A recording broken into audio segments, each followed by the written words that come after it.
23 after 9, welcome back. Now, South Africans want details of the vaccine procurement process. Public law expert Professor Geo Quinot says without this, there will be no public trust in the program. Let's discuss this. What is known and what is not? What is perceived to be hidden with the professor now? And why is it important that we should know what is not known? Prof, good morning. Thank you very much for your time this morning. Basically, the nub, I've read your opinion piece.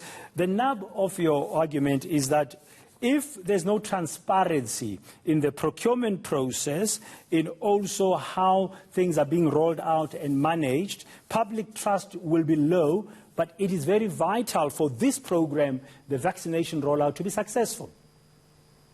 Absolutely. You're absolutely correct. So our argument simply is that without public trust in the entire process, one wouldn't expect the process, and with that I mean the vaccination program, to be successful. So it's essential that the public have high levels of trust in the entire program, and that of course includes the procurement behind the program, both procurement of the actual vaccines, what are we getting at what terms, but also, perhaps more importantly, the procurement behind the rollout process. So how are these vaccines going to be rolled out? How is the whole program going to be managed, et cetera, et cetera? And unfortunately, in South Africa, we know also due around COVID-19 that we've had high levels of corruption on these procurement, and that has, of course, dented public trust. So we need high levels of public trust in the procurement processes to have the public trust government to roll out an effective vaccination program. Well, this government and others in the world have never been here before, and we know the sensitivities around COVID-19 vaccines.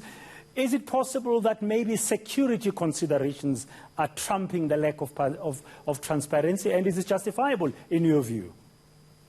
No, I don't think it's justifiable. I think the kind of things that we need to have more information on has got nothing to do with security. Of course, security is always a consideration. One wouldn't expect government to publish exactly how they're going to secure the vaccines and the rollout. So that's certainly not what we're talking about. But simple things like pricing. How much are we paying for these vaccines and why are we paying these prices, I think is important. Who gets to get the contracts for the logistics, for example? Who is going to move the vaccines around the country? Who's going to store them? And why these particular contractors? I think those are essential questions that's got nothing to do with security, but that we don't have full answers on at the moment, and that raises doubt in the public mind about what is going on in this process. Yeah, and all kinds of contracts apparently, we don't know, are being reached with pharmaceutical companies and all kinds of international bodies and funders. And the finance minister, Dan Moyane, during the budget speech last week, committing 10 billion rand of our hard-earned taxpayers' money towards this. So it's important for some level of transparency.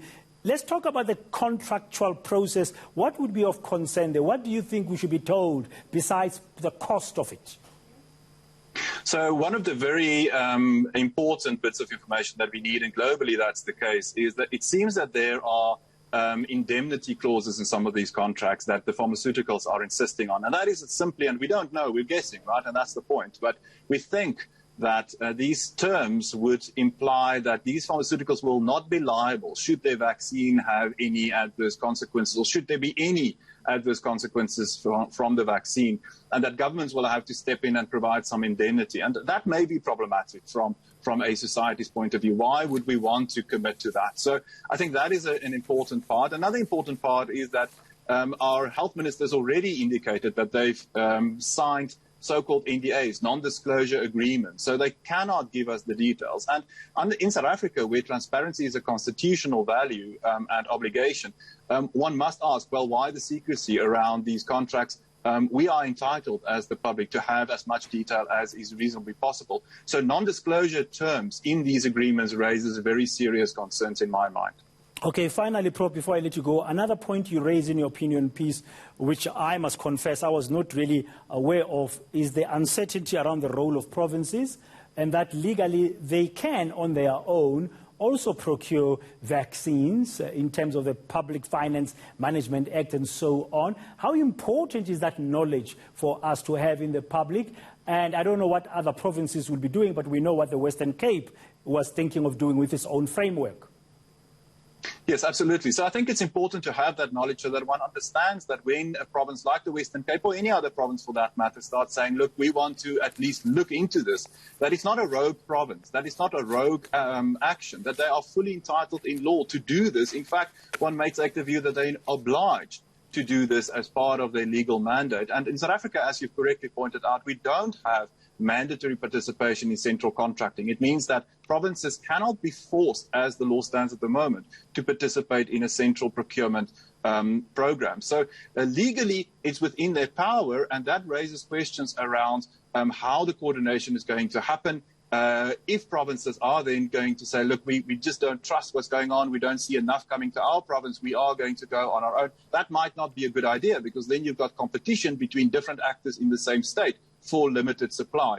So I think it is important for us to understand how the totality of the South African state, national and provincial and even local, would go about coordinating their efforts. At the moment, the law is not clear on that because, as we've said, provinces and other organs of state are in fact legally entitled to pursue their own procurement. Yeah, therefore, the more we know, the better we can understand all these various dynamics and be able to improve our trust in the whole process, especially when there is transparency. It makes sense what Absolutely. you're saying, Prof. Thank you very much for your time there. My pleasure. That's Professor Quinot from Stellenbosch University, just giving a view there about the importance of transparency to assist to improve the levels of public trust in the whole COVID-19 vaccination rollout program that the government is leading at the national level.